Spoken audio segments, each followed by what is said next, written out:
Olá, sou Fernanda Quedo, este é o Porquê Cultura e hoje eu tô com uma pessoa aqui muito perigosa, gente. Ele é um agente, ele é um fazedor de cultura. Vou conversar com Bruno Lotelli. Obrigada, Bruno. Eu que agradeço o convite. Obrigada por você estar aqui nesse espaço para a gente conversar sobre cinema, arte, cultura, sobre essa luta, essa frente grande que é o Sozinho Não Dá. Aí vocês vão saber o que é esse Sozinho Não Dá.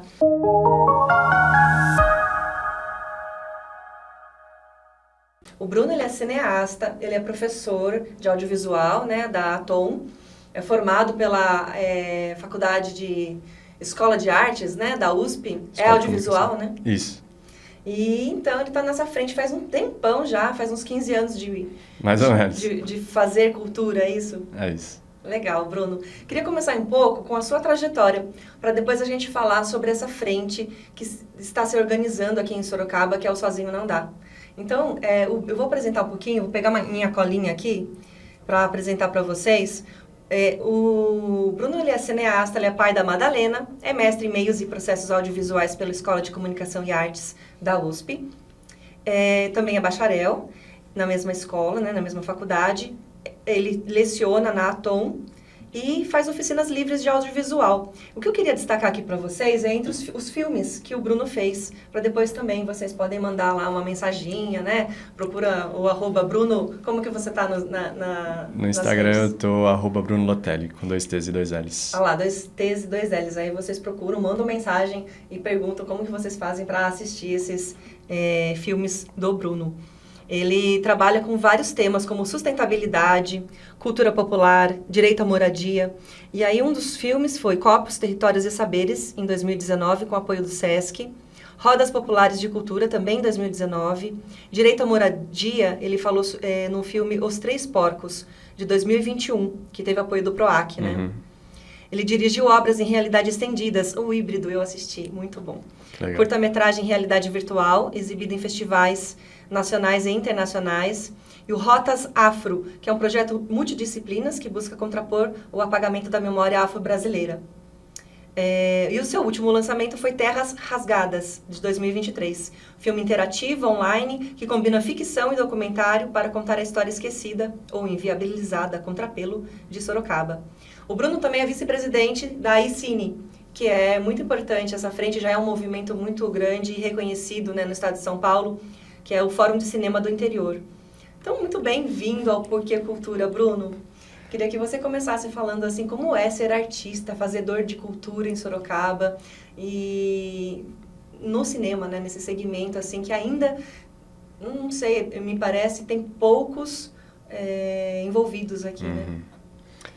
Mais uma vez, muito obrigado pelo convite. É um prazer, uma honra estar aqui no Portal Porquê, que hoje ele é o símbolo de um jornalismo sério, investigativo, crítico na cidade e é o nosso apoio, né, em termos de expor ideias a contrapelo da narrativa oficial para a população em geral, né?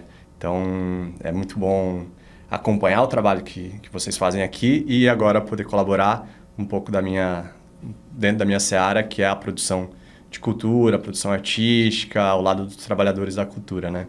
Bem, ser artista em Sorocaba foi uma escolha consciente, né? Eu saí de Sorocaba com 20 anos para estudar em São Paulo, fui estudar na USP, com um projeto muito típico, vamos dizer, de um jovem, de uma jovem sorocabana, com alguns privilégios, né? De poder estudar e alcançar a universidade pública, que era, bom, eu vou me fazer profissional, vou ganhar o mundo e daquele lugar em diante, talvez eu não sei onde vou parar, mas nos Estados Unidos ou na Europa ou algum cargo de direção dentro do, vamos dizer assim, de um mercado mais estabelecido, né, de audiovisual no Brasil. Chegando lá, eu tive um choque, né, de realidade, que era quem são as pessoas que acessam a universidade pública de excelência no Brasil, né? A USP está hoje posicionada como a universidade mais importante do Brasil, da América Latina, e eu tinha muito um sentimento da minha família, do meu território. Quem é que ficou para trás, assim? Quem foram os meus e as minhas que não acessaram esse lugar tão cedo? Né? Hoje em dia, é um prazer de ter muitas amigas, amigos e amigues acessando a universidade pública, principalmente na pós-graduação, com a UFSCar aqui em Sorocaba, permitindo, né, que pessoas da periferia de Sorocaba se tornem mestras, se tornem doutoras.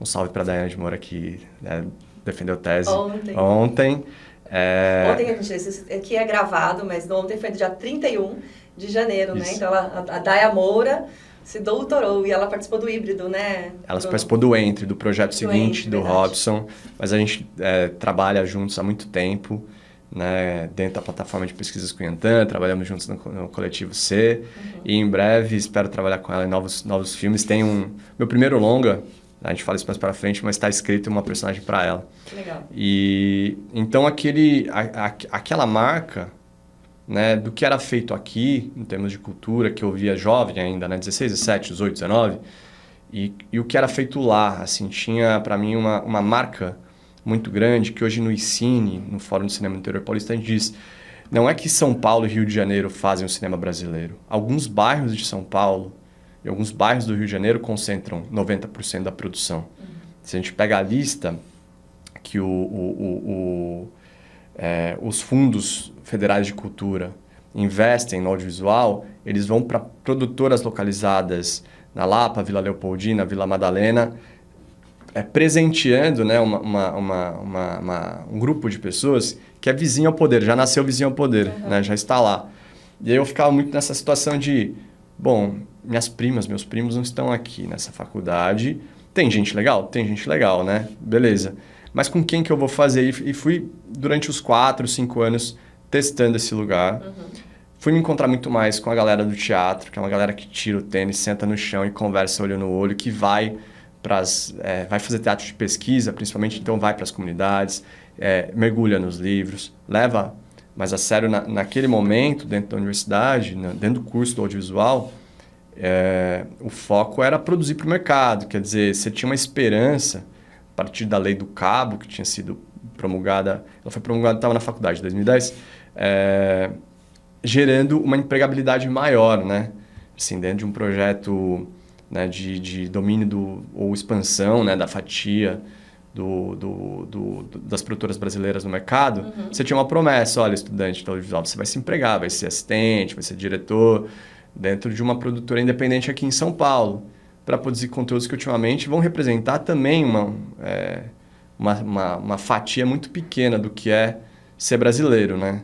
Que é também uma pessoa que está ali na Vida Paulista, que está em Copacabana e que não é a Zona Oeste de Sorocaba, que é o meu país, é onde eu nasci, né? Uhum. Então, eu tinha muito essa questão. Em 2013, participava lá das Jornadas de Junho, né, em São Paulo, e aqui em Sorocaba, dado uma conjuntura nova de fatores, pela vinda do UFSCar para cá e a formação, né, de um incipiente movimento estudantil, a própria vinda do SESC para cá, promovendo, né, um acesso à arte, cultura, debate, eu sentia que a cidade se modificava. Uhum. E os coletivos de cultura aqui na cidade se organizavam para fazer eventos semanais, né, como Carne de Segunda. Sim, grande Carne de Segunda, né, que durou bastante, mas poderia ter durado até hoje, né? Até hoje. E todos os seus integrantes, componentes, continuam fazendo coisas muito ricas, né? Uhum. Cada um em seu campo, mas ali é sintoma, né, do poder da internet, das mídias organizando pessoas, chamando eventos, na época via Facebook. Uhum. Eu sentia que Sorocaba tinha um cenário muito propício para a semeadura, uhum, né? Que você tinha jovens que estavam deixando de sair daqui para buscar na universidade fora o seu trampolim, né? Se formando e ficando, ou gente retornando, e esse movimento parecia interessante. Eu falei, eu quero colaborar. Eu olhei e falei, olha, não tem ninguém no audiovisual, né? A figura assim, mais de referência no audiovisual é o grande Marcelo Domingues, né? Que também foi meu professor de oficina lá atrás, quando eu tinha meu primeiro professor de cinema, de uma outra geração, de um outro ponto de vista, né? Com essa ideia de fazer em coletivo, eu falei, bom, eu posso ir para contribuir. Uhum. E eu vim para cá, me mudei, assim, tipo, antes de terminar a faculdade para cá, fiz o meu TCC da graduação daqui, e aí logo eu acabei entrando para o Coletivo C naquele momento, fui trabalhar com a Daya, com a Mari, com o Hércules, no projeto que estreou em 2014, chamado Cunhantã, e fui me buscando essa participação, né, na política cultural da cidade. É legal porque a gente fala aqui no programa desse território mesmo, né? A gente traz os artistas que participam desse território chamado Sorocaba, porque é uma forma também da gente registrar essas memórias e essas trajetórias, né? Que elas, senão podem vir um desavisado e achar que é um deserto cultural, e não é, né? Não é. Tem muitos fazedores e há muito tempo. Teve uma formação grande da Oficina Cultural, que ela sempre é lembrada aqui, né? Então tem os que saíram da Oficina Cultural, tem esses também que tem dos projetos aí como Carne de Segunda, que inventam nos seus espaços, nos seus pequenos territórios, oportunidades de democratizar aí a cultura, né? E isso é uma espécie de vaticínio corrente, né, sobre as culturas, e eu acho que é o próprio discurso que ajuda a desarticular. Antes de entrar no ar aqui, a gente está falando sobre a motivação e como manter um certo calor, uma certa esperança, um horizonte elevado, que a gente possa mudar as coisas. Sim. E o discurso que vai na contracorrente é justamente pensar na desertificação, né? Esse deserto de ideias, de um horizonte. Sorocaba não tem cultura, ou ninguém faz cultura, ou fazer cultura em Sorocaba é muito difícil. Hoje, na ICINE, quando a gente para pesquisar e olhar, todas as cidades do estado fazem audiovisual. Porque vai ter desde uma pessoa com celular produzindo videoclipes, a pessoas fazendo exibição em cineclubes de filmes mudos, fazendo restauro de películas negativas. Sim, existe uma infinidade de modalidades. O que acontece é que existe uma monocultura das ideias do que é cultura. E se a gente pensar, como eu estava falando assim, o modelo uspiano naquele momento era preparar as pessoas para produzir longas e séries para a TV. Este modelo, o funil é muito estreito. O funil, esse funil ele chama, que abstratamente chama de mercado, né?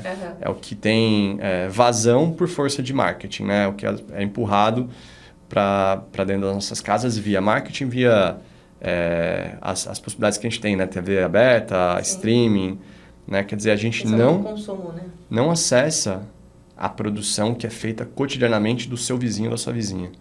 Né? A gente não acessa a produção que é feita em Votorantim, a gente não acessa a produção que é feita em Salto. O que a gente acessa? Quando qualquer criança, como minha filha que tem 9 anos, ela liga a TV, hoje a minha TV Smart ela tem um botãozinho ali Netflix. Quando ela bate ali, que produção que vem? Vem produção feitas em alguns bairros de São Paulo e do Rio de Janeiro. E excepcionalidades conseguem furar essa bolha. Então, a cultura ela é produzida o tempo todo em todos os lugares. Nas lutas políticas que eu tenho feito recentemente, um grupo de cineastas de São Paulo, desses privilegiados que nascem já vizinhos ao poder, ele levantou a questão. Falou, nem toda cidade de São Paulo precisa fazer cultura. A gente estava discutindo a Lei Paulo Gustavo, e a ideia dele era poder concentrar onde você tinha um histórico maior de produção. Ou seja, ele iria beneficiar ele e os amigos dele que estudaram com ele nos colégios caríssimos em São Paulo. Um discurso bem excludente. Então, se você não fez um longa-metragem, você não é cineasta. Isso é uma mentira. Isso é uma mentira, porque se você produz com imagem, com som, seja numa oficina que eu dou, seja numa oficina, por exemplo, dentro de um acampamento, dentro de um assentamento, dentro de uma terra indígena, dentro de uma terra quilombola, você está produzindo audiovisual. E você é cineasta, né? Assim, todo mundo tem um pouco de artista, essa possibilidade de vir a ser, e ela é negada por essa monocultura da ideia. Então, a ideia de deserto da cultura, ela é muito forte. Ela é muito forte porque a gente também vive numa sociedade em tendência de desertificação, né? Sim. Se a gente pensar num modelo, a pessoa sai de casa, no carro, liga o ar-condicionado, vai até o trabalho e volta. Ela frui a cidade através de uma pista. Sai de uma caixinha, entra em outra caixinha, né? Não tem essa vivência. Não tem a vivência do espaço público. E a arte se dá, ou a cultura se dá quer dizer, uma arte mais humana, ela se dá na relação entre seres humanos, no diálogo, né? E como que você faz com seus filmes para vocês tentar furar, né, essas bolhas que ficam de restrições? Eu nunca liguei para os circuitos convencionais de exibição, né? Eles existem. Então, os festivais são um certo caminho pelo qual o cinema independente percorre. O outro é se lançar no mercado e produzir coisas que o mercado já quer. Eu voltei minha produção nos últimos 10 anos, desde que eu tornei a morar aqui, para um foco local, regional. Então, tenho produzido a partir de verba pública e devolvido para a comunidade, fazendo exibições gratuitas em espaços. Legal. O Terras Rasgadas, a gente exibiu no Clube do Idoso, a gente exibiu em escola estadual de ensino fundamental, a gente exibiu ele em sarau de periferia, a gente exibiu na Biblioteca Infantil Municipal, fazendo uma campanha para que professoras da rede pública de ensino levem para salas de aula, com total liberdade, né? O filme está disponível online em www.terrasrasgadas.com.br e qualquer uma que estiver em casa pode acessar e fazer sua própria sessão, né? Quer dizer, ele é um filme web no sentido dele estar público o tempo todo. Tem 19 trechos de 3 a 5 minutos contando a história de Sorocaba, a história que não está nos livros oficiais que a gente tem à disposição hoje. São histórias que estão em teses, pesquisas de mestrado, pesquisas de doutorado, que não encontram força de publicação, porque não fazem parte do bloco hegemônico, vamos dizer assim, né? De uma história oficial. De uma história oficial. Sorocaba é mais ou menos liderada, né, por forças como a maçonaria e a Igreja Católica, que, de certa forma, regularam até hoje o que é a historiografia oficial da cidade. Sim. O lado bom da UFSCar é poder produzir, de certa forma, algumas teses, ideias numa contra-hegemonia. Porém, uma coisa que eu percebia, foi o principal motivador para fazer o Terras Rasgadas, é que o espaço acadêmico, esse também é muito difícil de ser... rasgado, de ser penetrado pela população, né? Em geral. De sair, né, desses muros da universidade mesmo e tomar ali a sociedade, a comunidade, né, de se espalhar. Acabam sendo feitas pesquisas maravilhosas e ficando só na biblioteca, só no repositório ali da UFSCar, né? Que legal esse filme, porque ele realmente dialoga, então, com academia, mas está mais acessível, né? A gente tem uma lista lá de bibliografia, de teses, até de livros que foram publicados décadas. É impressionante. Você digita História de Sorocaba no Google e vai procurar no Scholar, no Academy, alguma coisa assim, artigos, tem muita coisa. Tem tese na FAO, tem história, tese de doutorado na Unesp, de história e tal. E viraram, às vezes, publicações FAPESP, Ana Bloom e tal, mas que também não chegam. Então a gente teve a ideia de fazer um filme que é interativo. O público ele pode ou não assistir os 19 trechos de acordo com o seu interesse e se guiando por ícones, uma visualidade que a gente fez todo um teste. O foco principal é trabalhar com jovens do ensino médio, na faixa de 15 a 17 anos, porque eu acredito que é um momento multiplicador, né? Os jovens estão ali com uma bagagem cultural, já viveram a cidade de uma certa forma e estão despertando senso crítico. Então, a ideia é chegar nesse público. Tenho tido muitos feedbacks legais, assim, de gente que leva para a sala de aula. Mas para HTPC, para formação de professores, é super legal. Porque reforça qualquer pessoa que tenha vontade ou que perceba, né, contradições na história oficial, contradições no projeto de governo que a gente tem, né, que não privilegia a coisa pública, mas a coisa privada. Fala, não, a gente tem muitas histórias, no plural, né? A gente tem muitas histórias que podem ser contadas, muitas vozes, que são abafadas, né? É legal. Ô Bruno, em relação à sua trajetória, então a gente deu conta só um pouquinho, você vai ter que voltar para falar mais em outros programas, né? Mas agora eu queria que você contasse a respeito dessa frente Sozinho Não Dá, como que começou? Se surgiu diante do debate ali, né, para a Conferência Municipal de Cultura, você foi eleito delegado para a Conferência Estadual, se surgiu aí essa ideia, se surgiu antes, como que foi? Não, foi justamente ali, né? A Conferência Municipal de Cultura, ela foi muito mal divulgada, né? A responsabilidade de organizá-la cabe ao Poder Público e ao Conselho Municipal de Políticas Culturais. A divulgação não ocorreu, da nossa parte a gente fez pedidos para o Conselho, para que divulgasse, a resposta era sempre a gente vai discutir na próxima reunião. Acontece que a gente teve um quórum super baixo para o tamanho da cidade de Sorocaba, a gente teve quórum mínimo, né, assim, a possibilidade de eleger delegados para estadual é por percentual do quórum. A gente atingiu o quórum mínimo para eleger uma pessoa, né, Sorocaba podia ter levado 10 delegados para a conferência estadual, a gente conseguiu eleger uma pessoa. E, diante dessa situação, as pessoas que estavam lá, da sociedade civil, né, a gente votou em bloco, né, enquanto o Conselho e a Secretaria votou num outro bloco, deixando claro uma cisão, né, que é política e é evidente assim, nesse momento que não é feita uma política para as pessoas de Sorocaba, né? Para as pessoas em geral, eu digo, né? Pensando numa diversidade de territórios, de formas de fazer. Quem estava naquela reunião se olhou, cada uma era de um coletivo diferente. Falou, bom, bora se unir? Sozinho não dá. Legal. Porque eu tô hoje tocando aqui em Sorocaba o ICINE, né? Faço parte da diretoria estadual, mas aqui tenho tocado encontros da regional de Sorocaba, né? Envolvendo as 27 cidades da região metropolitana. Então, já fez encontro em Sorocaba, em Itapê, em Tietê, movimentando, principalmente exibindo obras feitas locais, levando o debate dessas obras para pessoas de cidades vizinhas que não conheciam seus colegas, suas colegas, e tentando propor caminhos de coprodução. Esse ano já vamos ter resultado disso. Eu vou dirigir filme em Itapetininga, né? Já tem gente daqui saindo para trabalhar em outras cidades. Para a gente fortalecer... Uma rede mesmo, né? Uma rede de pessoas, uma rede de entidades da sociedade civil. Acho que nesse momento, o Sozinho Não Dá representa a união de movimentos que já estão nesse território, que é sempre fértil, porque ele é feito por pessoas.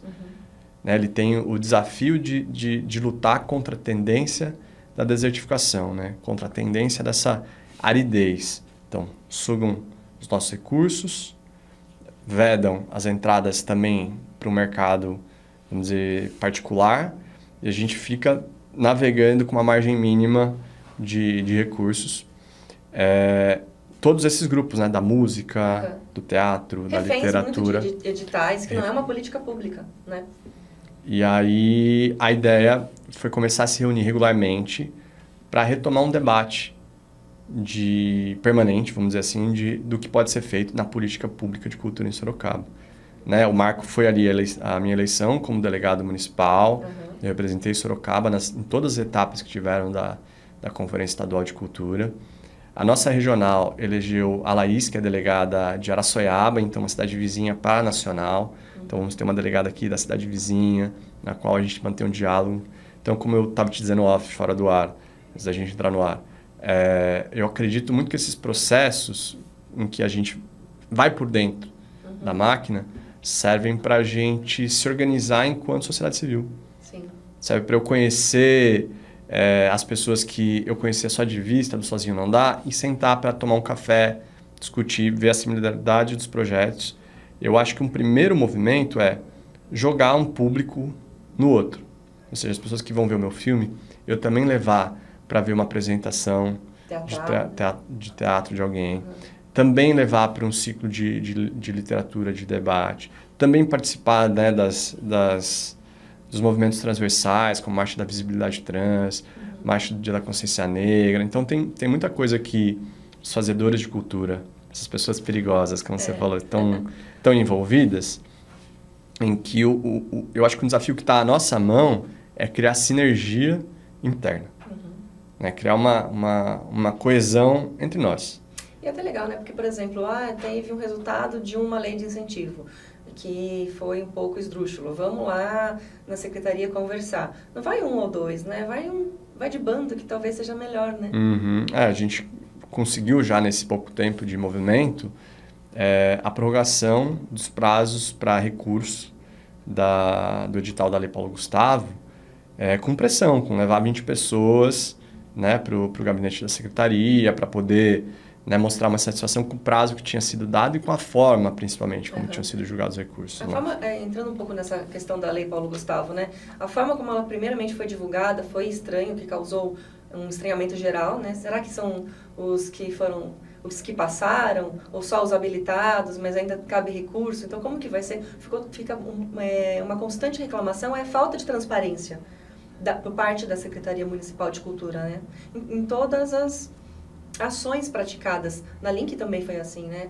Sempre a falta de transparência, porque parece que não contempla ali todas as informações e a necessidade sempre de uma grande parte desses fazedores de cultura ter que exigir o óbvio. Né? Lá em 2013, quando a gente teve também essa sequência de conferências que a gente está tendo agora, foi a última vez, né? que a gente teve a municipal, a estadual e a federal, eu também fui eleito delegado naquele momento, em que a gente estava escrevendo o Plano Municipal de Cultura, que eu acho importante a gente pautar aqui também. E ao ser eleito delegado, eu fui participando ali da vida da secretaria, fazendo visitas, e aí eu identifiquei uma coisa que, conversando com a secretária no momento e com os servidores, que era a ausência de servidores, servidoras com formação para a área de cultura. Né? Porque o ingresso na carreira pública via técnica administrativa, você pode trabalhar no SAI, pode trabalhar na Cefaz ou na Secult, quer dizer, e são saberes diferentes. A gente, naquele momento, tinha contratado a Daniela, que é museóloga, e tinha a bibliotecária também, eram as duas pessoas com formação específica para a área. E a gente continua tendo um problema técnico de falta de trabalhadores especializados. Por exemplo, a gente não tem uma pessoa especializada em direito da cultura para poder redigir um bom edital. A gente não tem ali uma pessoa especializada em prestação de contas da cultura para poder auxiliar os fazedores e acompanhar a prestação de contas. Né? Você não tem pessoas especializadas em gestão de cultura para poder fazer um plano estratégico que fomente, né, as suas diversas áreas. Então, eu acho que é mal feito o trabalho da secretaria porque você coloca os servidores sob pressão para reagir a um edital federal em pouco tempo. Eles que têm que se virar fazendo formação, né? Assim, a indicação também das secretarias normalmente não é uma indicação técnica.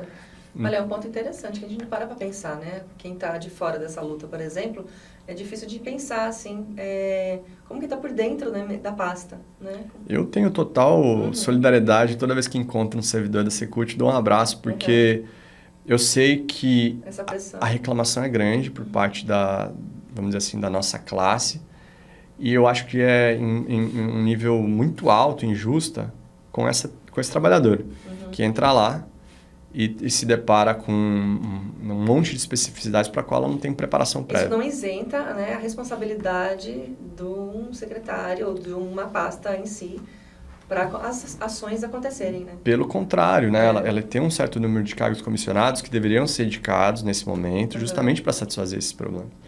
Né? Pessoas capazes, como em 2013 a gente tinha, de gerir um edital, de fazer uma política.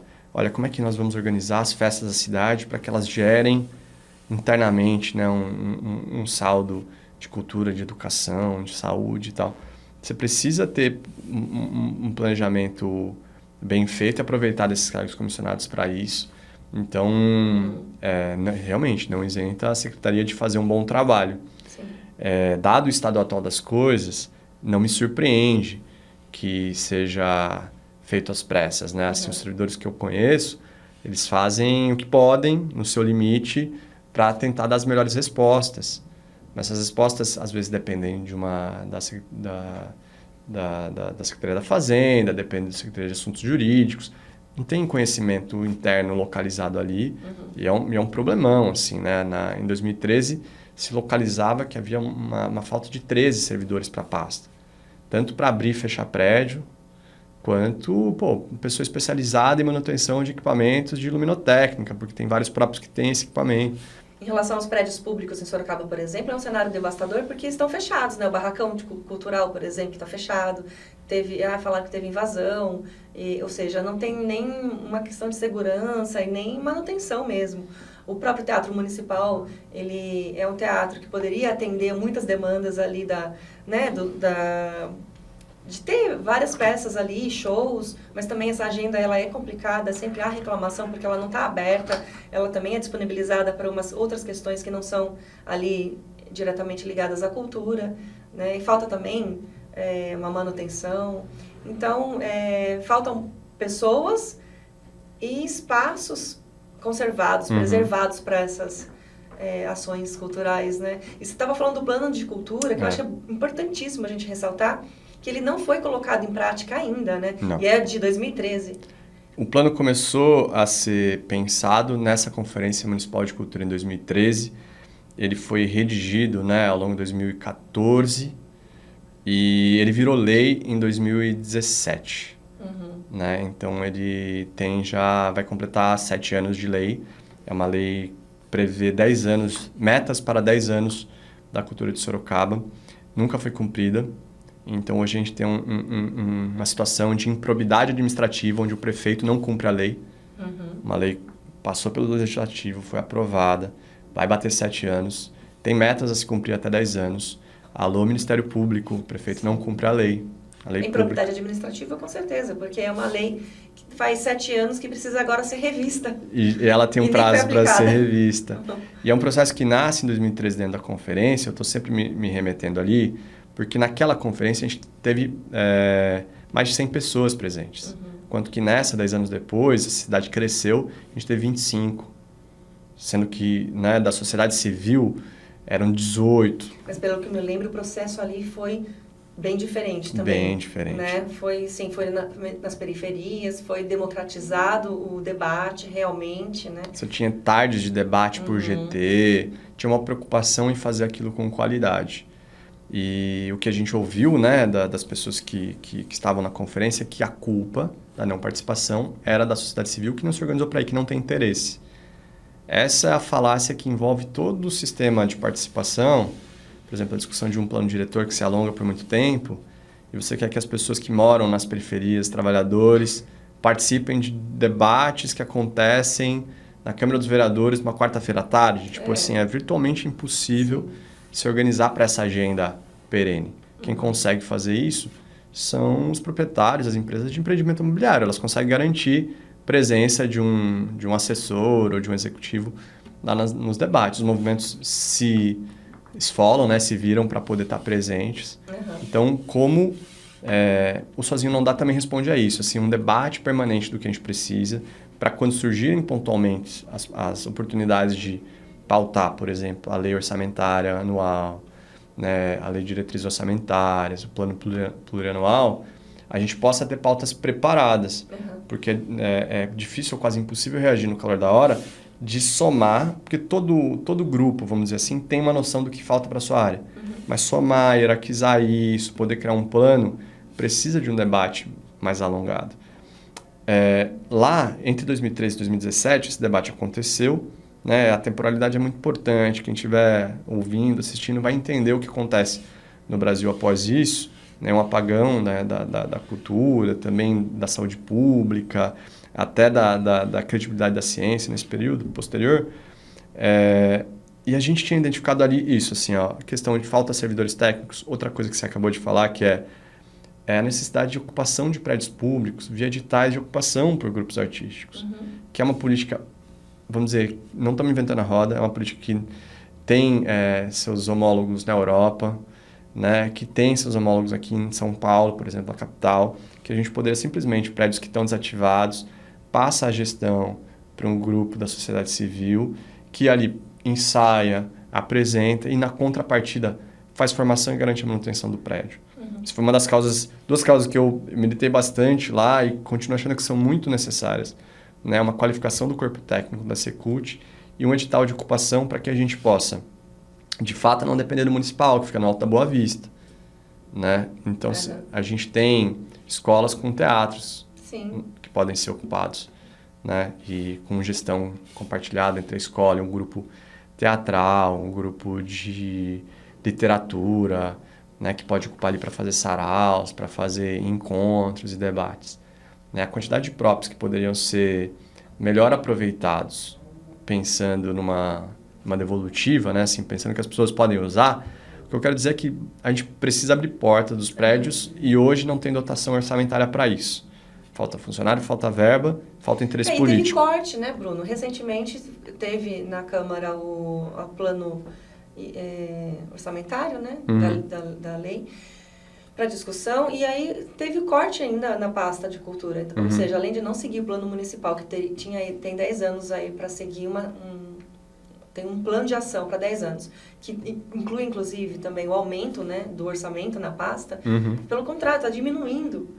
Então, é importante esse movimento, né, essa frente Sozinho Não Dá, para examinar e fazer também um mapeamento de Sorocaba. Quem são os fazedores de cultura da Zona Norte, da Zona Oeste, da Zona Leste? Quais são os próprios, né, os prédios que estão disponíveis ou que existem, que podem ser ocupados de forma para ações culturais?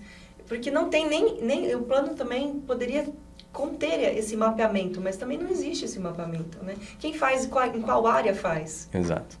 A Sorocaba tem um sistema de mapeamento que foi criado justamente nesse período e foi abandonado pelas gestões. Abandonado. Conversando com a servidora que toma conta, falei, qual foi a última atualização? Nossa, faz muito tempo. E poderia ter feito na Lei Paulo Gustavo. A gente, na conferência agora de 2023, pautou isso. Foi um debate muito produtivo ali, mesmo frente às dificuldades, para pensar 2024. Quer dizer, vai lançar edital da Aldir Blanc, exige o cadastramento no mapeamento. Na verdade, ele foi usado na Aldir Blanc 2022, né? Com esse lance do cadastro. Então, retomar isso do cadastro, atualização. Eu participo de alguns editais pelo Brasil e, às vezes, prefeituras, governos estaduais, eles têm uma central que você cria um perfil e ali todos os editais saem, você só aplica. Você não precisa reenviar, reimprimir papel, seus diplomas, seus certificados. Seu clipe já está ali. Bacana. Simplifica, né, que é uma demanda... Hoje, uma demanda muito forte dos trabalhadores da cultura simplificação desse processo. Né? Deixar de ser tão burocrático, né?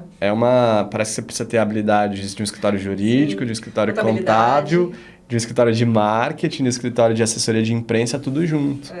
Sendo que é um pré-projeto, o qual você não tem verba nenhuma para fazer, tem que fazer nos seus contraturnos. Então, se você tem um sistema que sobe lá, um mapeamento de cultura, os dados, e cada peça, a apresentação que você faz, cada livro que você lança, você dá um input lá, marca a quantidade de livros e tal, prêmios recebidos, isso já está no sistema, você aplica para vagas. Eu acho que quem está em casa ou participou, conhece quem participou, para aplicar vagas online. Você cria um perfil, a vaga aparece, poderia ser feito assim, o que garantiria um sistema de ida e volta, né, da leitura de dados.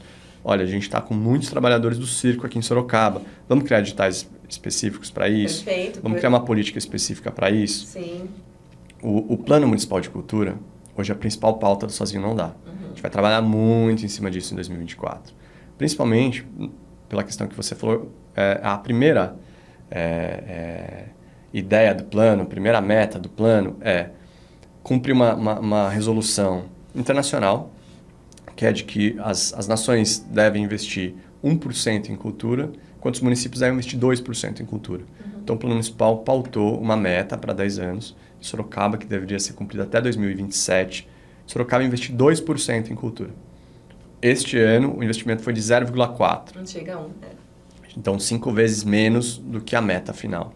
Se tivesse sido cumprida a meta, a gente deveria estar hoje em 1,6%, 1,7%. Ou seja, hoje, a gente deveria ter, por lei, e a prefeitura não cumpre, portanto, a improbidade administrativa, alô MP, que a gente deveria ter 4 vezes mais cultura. Então, quem está nos ouvindo, quem está nos assistindo, são 4 vezes mais patrimônio preservado e segurança no seu entorno, melhoria do comércio local. 4 vezes mais curso de contraturno de arte, de violino, de grafite. Formação, né, Bruno? Garantir uma cultura saudável e cidadã para a juventude que está nas ruas, que está à tarde aí precisando. Falando de contexto bem periférico, recentemente estive dando oficinas na Pastoral do Menor, e uma grande preocupação é o que esses jovens fazem enquanto os pais trabalhadores estão das 8 às 5 vendendo a sua força de trabalho. O que eles fazem? Eles estão na rua. Então, projetos que possam atender, né, com cineclubes, com debates, com moda, com economia criativa, podendo gerar também renda no empreendimentos da cultura em todos os bairros, a gente poderia ter 4 vezes mais, deveria, na verdade, ter 4 vezes mais hoje. O corpo técnico de funcionários podia ser 4 vezes melhor. Sim. Né? A gente poderia ter 4 vezes mais... É que a gente já não tem nenhum prédio público servindo de espaço cultural gerido pela sociedade civil. Mas 4 vezes mais o que a gente tem em termos de exposição nos próprios municipais, né? No Museu do Ferroviário, né? No Museu Histórico Sorocabano. Imagina poder realmente preservar e fazer circular toda a riqueza que a gente tem no Museu Histórico. Impedido, por exemplo, se tivesse, talvez, né, tivesse uma verba para restaurar a Capela João de Camargo, que também faz parte da cultura, né? Exatamente. Histórico, patrimônio histórico, social, e, enfim, muito... tem 2 leis de preservação, mas na prática não foi preservado. Então, realmente é gritante e é importantíssimo esse movimento Sozinho Não Dá, para que pegue o plano municipal e mostre, realmente tenha visibilidade essa necessidade de aumento de investimento para toda essa pauta que você acabou de colocar. Como que as pessoas podem fazer para participar? Quem quiser participar do Sozinho Não Dá, tem encontros mensais, tem algum Instagram, ou segue o seu e te manda mensagens? A gente está nessa discussão se é hora de montar um Instagram. Por enquanto, existe uma prevalência da ideia da organicidade, né? Então, tem uma coisa que a gente diz muito que é a militância analógica, né? De as pessoas se conhecerem, gente. Sim, tomar um café pessoalmente, se frequentarem, assim, eu te ouvir suas ideias, ler o teu livro, assistir o teu documentário, para poder saber quem é a Fernanda e aí poder criar uma relação mais genuína, né? Legal. Então, a gente tem feito encontros mensais, todo último sábado do mês, às 10 da manhã. Os últimos encontros têm sido no Instituto... No Espaço Cultural no dos Rodoviários. No Espaço Cultural dos Rodoviários. A gente tem uma proposta de circular, então, outros coletivos, outros espaços queiram nos receber, estamos abertos. A gente faz questão de que esses encontros também tenham apresentações. Então, apresentação de curtas-metragens, de peças curtas e tal, para que também a gente vá trocando repertório. Legal. Né? Hoje a gente trabalha com 3 GTs, GT de comunicação, GT jurídico e o GT de eventos e inventos. O Sozinho Não Dá vai ser como uma ala no bloco do Depois a Gente Se Vira, na sexta-feira de carnaval. E para entrar em contato, acho que a gente tem distribuído zines, a gente tá fazendo camisetas, conhecendo alguém desse grupo e indo participar. Tá totalmente aberto. Entrada franca, e será bem-vindo, cafezinho, bolacha, ideias traga suas ideias, seu coração para conversar, que vai ser muito bem-vindo. Nesse momento, a gente está estruturando uma ideia de comunicação via mídias sociais para a divulgação do Plano Municipal de Cultura, que já tem 7 anos, mas é mal conhecido, e principalmente para a gente poder fazer uma pressão junto com os vereadores, para que isso ganhe, né, força. Então a gente precisa chegar num público que pressione, né, as pessoas que hoje têm esses cargos de vereança, dado que também é um ano de eleição, essas pessoas precisam se eleger, precisam estar atentas que elas não podem descumprir a lei ao bel prazer, né, não fiscalizar, né, elas não cumprem a lei, mas elas deveriam estar fiscalizando que os governos não têm feito. Então o Instagram a gente vai lançar em breve nessa linha. Tá. Hoje a gente tem lançado zines, distribuindo de mão em mão, conversando. A gente deve distribuir um outro em março. E, enfim, pode me seguir no Instagram ou encontrar alguém do Sozinho Não Dá lá na sexta-feira de carnaval, no bloco depois. Acho uma ótima oportunidade, né? Dia 9, não é? Dia 9? 9 de sexta-feira de carnaval, dia 9? Sim. Então, já segue o bloco e participa do Sozinho Não Dá. Começa a entrar. Eu acho muito bonito isso. Esses encontros presenciais, essa troca, esse conhecimento que você falou, assim, que primeiro tem que anteceder ao espaço virtual, porque senão também fica superficial e desgasta muito mais fácil, rapidamente, do que os laços construídos pessoalmente, né? Muito importante, Bruno. Sim. Obrigada imensamente. Tem alguma coisa que eu não te perguntei que você quer falar? A gente precisa de um sistema unificado de cultura que, né, desde o atendimento mais simplificado ao mais complexo, como é que o SUS atende, consiga, desde oferecer um curso de violino, a produzir pesquisas de memória e restauro da cultura quilombola de muitos anos, né? Consiga produzir desde teses a eventos muito simples. E esse Sistema Nacional de Cultura ele faz um pacto com todos os entes federativos, ou seja, com estados e municípios, que precisam ter um plano, um conselho e um fundo. Sorocaba é uma cidade que conseguiu, né, escrever um plano e torná-lo lei em 2017. Temos um conselho deliberativo, né, as eleições acontecem a cada 2 anos.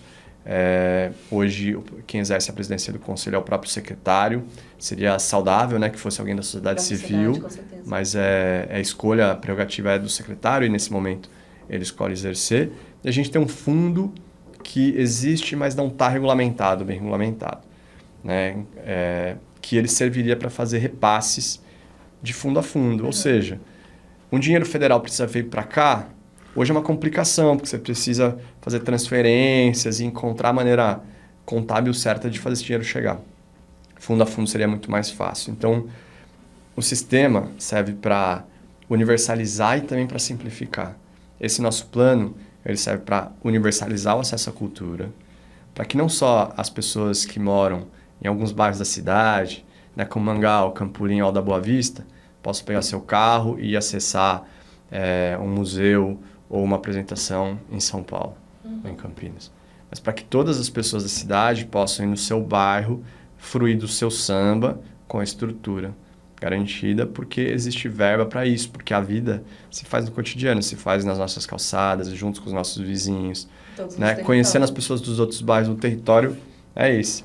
Então, o Plano Municipal de Cultura faz parte de um sistema nacional e eu acho que essa é a grande briga da Conferência Nacional de Cultura que vai acontecer agora em 2024 em Brasília, para que volte-se a cumprir um plano, para que a gente volte a lidar com estratégias para um campo que é tão estratégico como a cultura, né? Que envolve tanto a economia quanto os direitos fundamentais dos seres humanos, né? Dos brasileiros e brasileiras, para viver bem. É isso. A gente está falando fundamentalmente de viver bem, gente. De viver com acesso a coisas que fazem bem, produzem boas ideias, né? Que estabelecem diálogos. Muito bom, Bruno. Obrigada. Eu espero você novamente no programa para a gente continuar falando do Plano Municipal de Cultura. Vamos falar. Tá joia. Muito obrigado.